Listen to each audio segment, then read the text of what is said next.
Chers téléspectateurs, mesdames, messieurs, merci de choisir MCRTV NF pour vous informer, pour faire chorus avec l'actualité. Voici les principales articulations de cette grande édition du jeudi 22 janvier 2026. Cérémonie de port des insignes de grade hier mercredi pour les promus du premier trimestre 2026 sous le patronage du commandant de la zone militaire de défense numéro 1, le général de brigade Jean Olesongo Ondaï. Le reportage d'Amélia Baker est disponible dans cette édition. Puis, la production de l'album Afro Bunzeki est actuellement en chantier avec la participation de sa fille aînée, Zahed Rafa Bunzeki, selon le vœu de Max Toundé. Enfin, la page sportive sera meublée par le handball avec le match du Congo à la 27e Coupe d'Afrique des Nations de handball. Dans une poignée de secondes, les détails.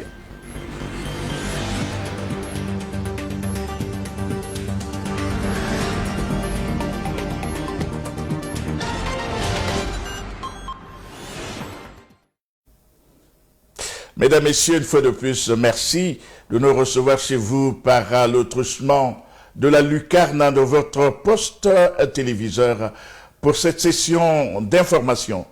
Ouvrons celle-ci par l'actualité locale. Sous le patronage du commandant de la zone militaire de défense numéro 1, le général de brigade Jean Olesongo Ondaï, le tarmac de la base aérienne 02/20 abrité mercredi 21 janvier, la cérémonie de port des insignes de grade des promus du premier trimestre 2026 en présence des autorités préfectorales et municipales de Pointe-Noire et de Kouilou. On fait le point dans ce papier que signe Amélia Baker et Rossi Makayandende. Au total, 266 agents de la force publique, officiers, sous-officiers et hommes de rang ont été promus au grade supérieur pour le compte de l'année en cours. La lecture des textes organiques par le lieutenant-colonel Anselme Ikaman, juste après le passage en revue des troupes par le commandant de la zone militaire de défense numéro 1, le général de brigade Jean Olesongo Ondaï, a donné le rythme à cette cérémonie qui s'est déroulée en présence du premier président de la Cour suprême, Henri Bouka, puis le port des insignes de grade aux promus suivant l'ordre de préséance, suivi de l'adresse du général Jean Olesongo Ondaï aux nouveaux promus et à l'ensemble des agents sous sa tutelle. Aux nouveaux promus, je vous rappelle que les grades que vous portez désormais sont le fruit de votre travail, de votre persévérance et de votre sens élevé du devoir. Ils ne constituent nullement un aboutissement, mais une responsabilité accrue et une exigence permanente d'exemplarité. Le grade élève, certes, mais il oblige davantage. Notre noble institution est faite de règles et de principes. Il y en a qui sont appelés à commander et les autres à obéir. Alors, commandez et vous serez obéis. Au nom du commandement mixte territorial de la force publique et en mon nom personnel, je vous adresse mes vives félicitations en formulant le vœu que cette nouvelle étape de votre parcours militaire soit placée sous le sceau de la réussite, de l'exemplarité et des responsabilités pleinement assumées pour le succès des armes de la République et à la gloire de notre chère patrie, le Congo. Un défilé militaire a couronné le tout avant l'arrosage des galons des promus qui ont réaffirmé leur engagement à l'endroit de leur hiérarchie dans leurs mots de remerciement. Nous exprimons d'emblée nos sincères remerciements à la haute hiérarchie de la force publique qui a bien voulu reconnaître nos efforts, notre discipline, notre loyauté et notre encouragement au service de la nation. Ainsi, nous réaffirmons notre loyauté indéfectible envers la République, nos institutions et notre peuple. Des promesses de la tutelle pour le reste des agents de la force publique qui se démarqueront dans le travail laissent ainsi à ces derniers l'espoir d'être promu au cours du prochain trimestre. Quelques promus ont bien voulu exprimer leur joie à la presse au terme de cette cérémonie de port d'insigne de grade. Suivez. Pour moi, c'est une fierté parce que vraiment, cette élévation, c'est avant tout d'abord un acte de commandement. Donc je tiens d'abord à rendre d'abord grâce à Dieu pour cette élévation et remercier le commandement pour cette élévation. Parce que l'avancement au grade, ce n'est pas une fin en soi. Donc c'est vraiment une responsabilité. Et par rapport au message délivré par le commandant de zone, ce message vraiment nous révèle une importance capitale. Parce qu'il y a des échéances électorales à venir. Donc on doit être debout pour sécuriser les populations dans les départements de Pont-Nord du Kouilou. On a changé de catégorie, je suis d'abord capitaine. Le couronnement de 6 années de travail. 6 années de travail avec acharnement, discipline, volonté. Donc ce qu'il reste à faire, c'est de continuer à mouiller le maillot et afin de continuer à bénéficier de la confiance du commandement. D'autant plus d'avoir été choisi parmi les nouveaux promus du premier trimestre. Je ne peux que me réjouir. Actuellement, la mission assignée a été redoublée par la hiérarchie, par le sacre du grade de colonel.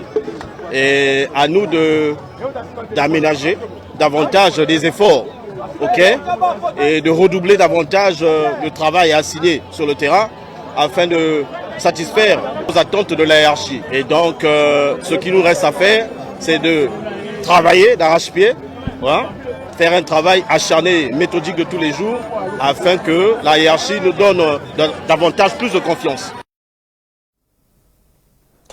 Et nous parlons de religion à présent. Les 5 piliers de l'islam constituent l'ossature de la religion musulmane, le cadre pratique et spirituel qui définit l'identité et les devoirs de tout musulman. Les 5 obligations fondamentales ne sont pas de simples rituels, mais les manifestations concrètes de la foi et de la soumission à Allah.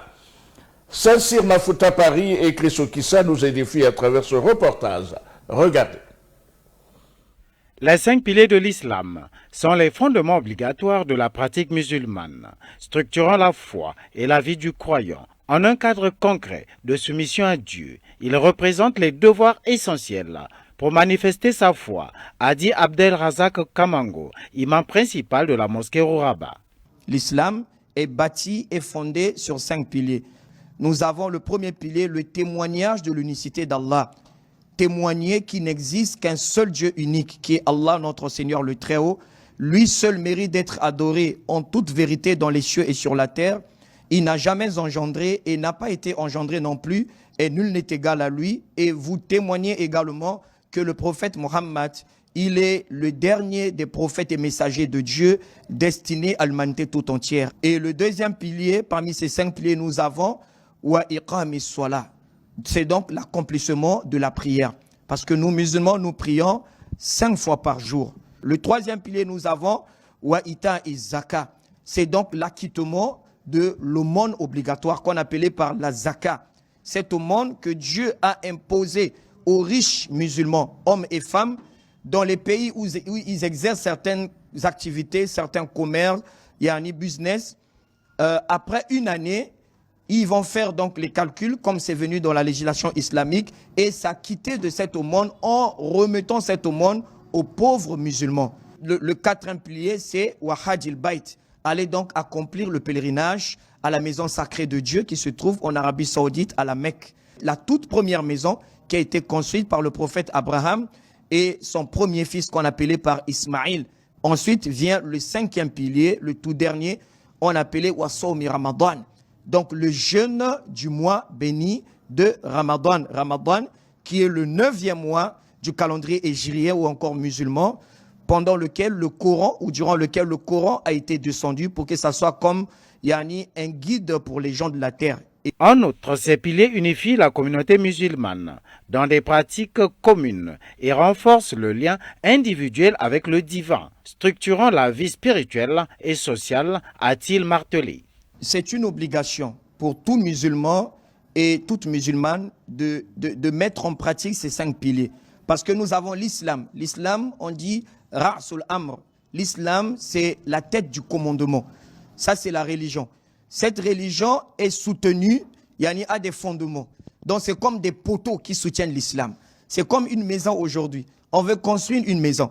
Avant de construire, nous avons quoi? On a la fondation. Il y a le sous-bâtiment, il y a la fondation, avant de commencer d'élever les murs. Donc ça, c'est la fondation même de l'islam.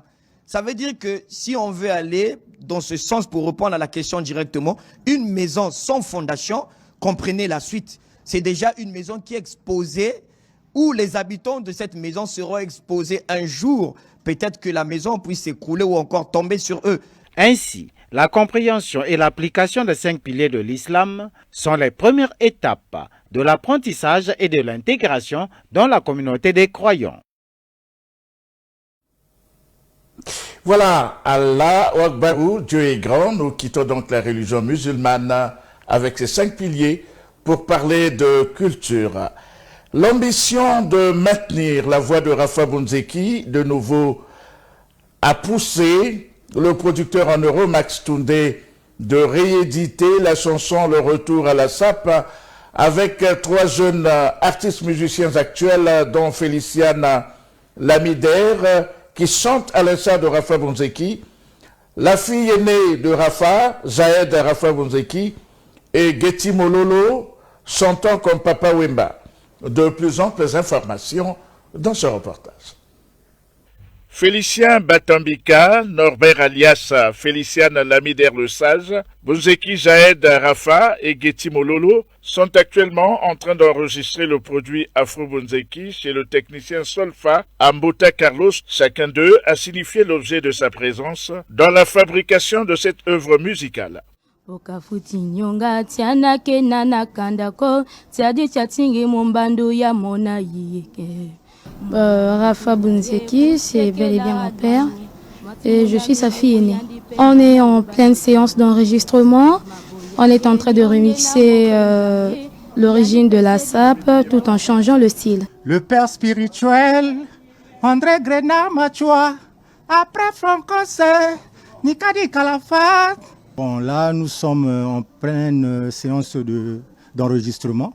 On est en train de faire le remix de la chanson Retour de la SAP de Rafa Bunzeki avec le producteur Max Toundé et le producteur en euro, quoi.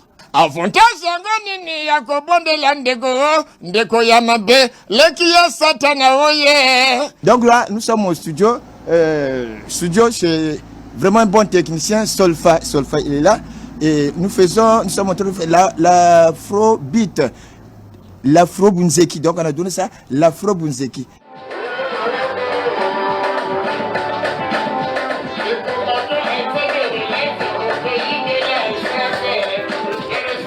Cette œuvre aura la particularité, selon son producteur Max Toundé, de faire revivre Rafa Bunzeki en intégrant les sonorités actuelles de la vocalisation. Ce dernier a aussi projeté la sortie prochaine de cet opus. Moi, je suis là pour promouvoir la musique congolaise. Je continue à le faire. J'ai beau réfléchir comme Rafa nous a quittés, mais il ne fallait pas dire qu'il est parti pour toujours, mais à travers sa musique, on continuera à suivre Rafa, on continuera à l'écouter. C'est une sorte de symbiose entre la musique d'Afanatina. En tout cas, c'est entre mars et avril. Voilà, dans peu de temps. L'adaptabilité étant une norme moderne, Max Toundé a pensé faire un syncrétisme à travers cette galette musicale.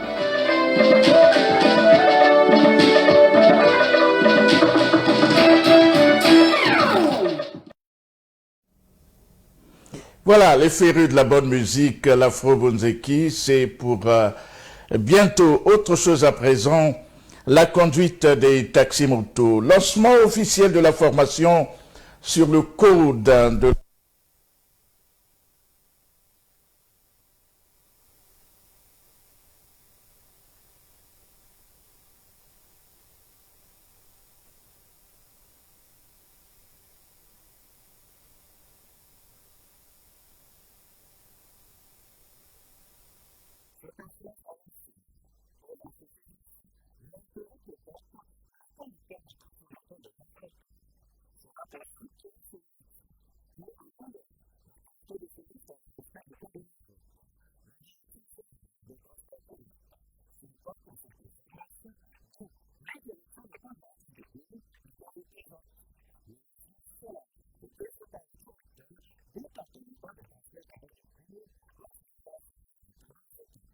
Cette initiative émane du directeur général des transports terrestres.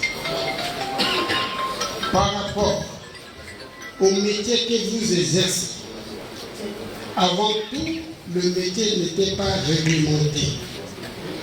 À l'heure actuelle, le métier est réglementé. Nous devons s'aligner par rapport à la législation en vigueur.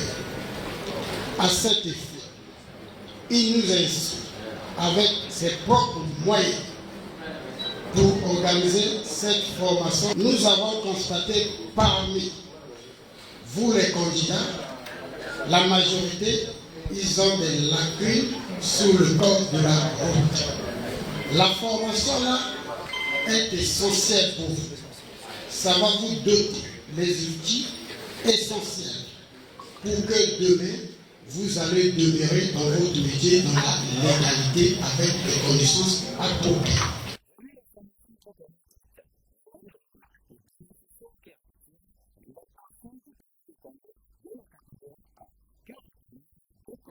Nombreux d'entre nous vivons n'importe comment.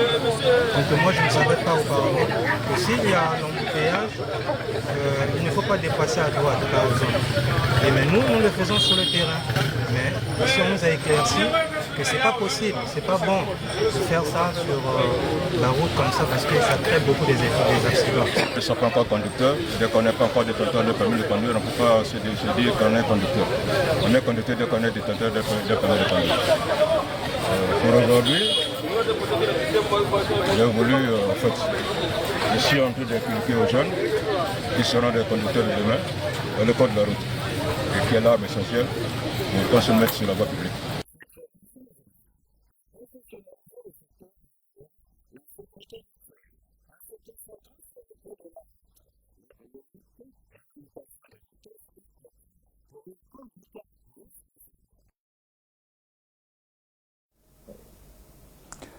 Au sortir de cette activité, le directeur départemental des transports terrestres de Pointe-Noire et le président national de la Fédération syndicale de transport du Congo se sont exprimés en ces termes au micro de notre reporter Saint-Cyr Mafuta Paris. Suivez. Nous avons vraiment félicité le directeur général de transport terrestre qui a toujours marqué l'accent sur les taxis motos. Vous êtes sans ignorer que la FESTEC a toujours formé ses conducteurs qui sont plus affiliés à la FESTEC. Nous avons commencé à Gamboma, vous êtes informés. Après Gamboma, nous sommes venus à Brazzaville. Et aujourd'hui, par le biais du DGTT, nous sommes à Pointe-Noire. Donc c'est notre vœu. C'est notre vœu. Souvent, c'est ce que nous avons toujours exhorté auprès des conducteurs de taxi-moto, hein, de venir s'inscrire pour des formations. En dehors de la formation que la DGTT a pris la responsabilité de sponsoriser la formation, mais nous avons d'autres formations que nous allons continuer. Et effectivement, dans la capitale économique de notre pays, les formations vont continuer ensemble avec les deux directions du département de transport terrestre à Pointe-Noire. Nous allons le faire, c'est notre vœu au contraire. Bon, pour l'instant, nous avons programmé une semaine à 10. Dans les examens théoriques, ils avaient des lacunes, il y avait vraiment, en tout cas, ils n'étaient pas assimilés. C'est pour cela la direction générale, quand nous avons fait des rapports au niveau de notre hiérarchie de la direction générale, ils nous ont instruit pour cette formation.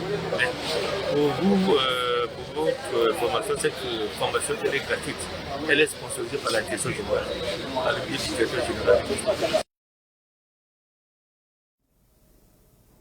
Et le sport au rez-de-chaussée de cette grande session d'information. Le premier match du Congo à la 27e Coupe d'Afrique des Nations de handball s'est soldé par une défaite face au Cap-Vert hier mercredi. Avec un écart de 6 buts, les Diables Rouges ont pu contenir leur adversaire du jour malgré la défaite, comme en témoigne cette sortie d'après-match des sélectionneurs congolais. Suivez.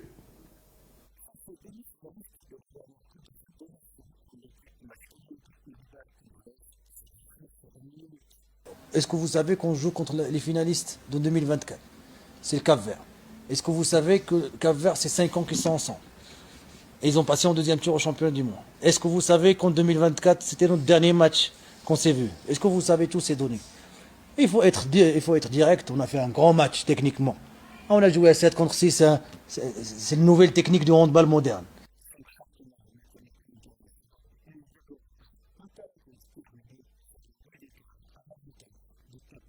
Et le Cap-Vert, on n'était pas loin. C'est les dernières 6 minutes, 7 minutes. Et le haut niveau, il n'y a pas de secret.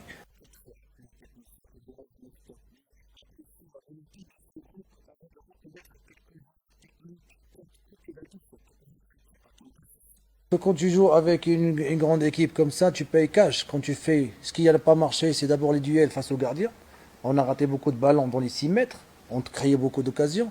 Deuxième des choses, un petit peu sur tout ce qui est goalkeeper, ça veut dire les gardiens de but, on n'a pas fait beaucoup d'arrêts, surtout sur le premier mi-temps, mais un grand Jérémy qui s'est réveillé. Physiquement, on a tout donné.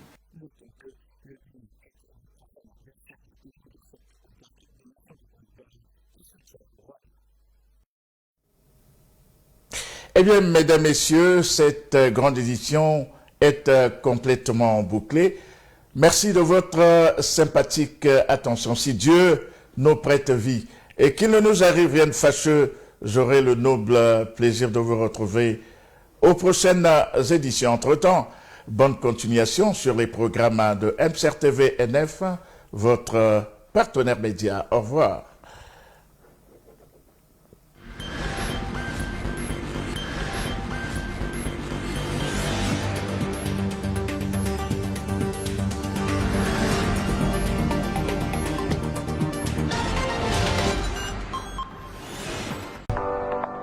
MCR TV, notre partenaire média.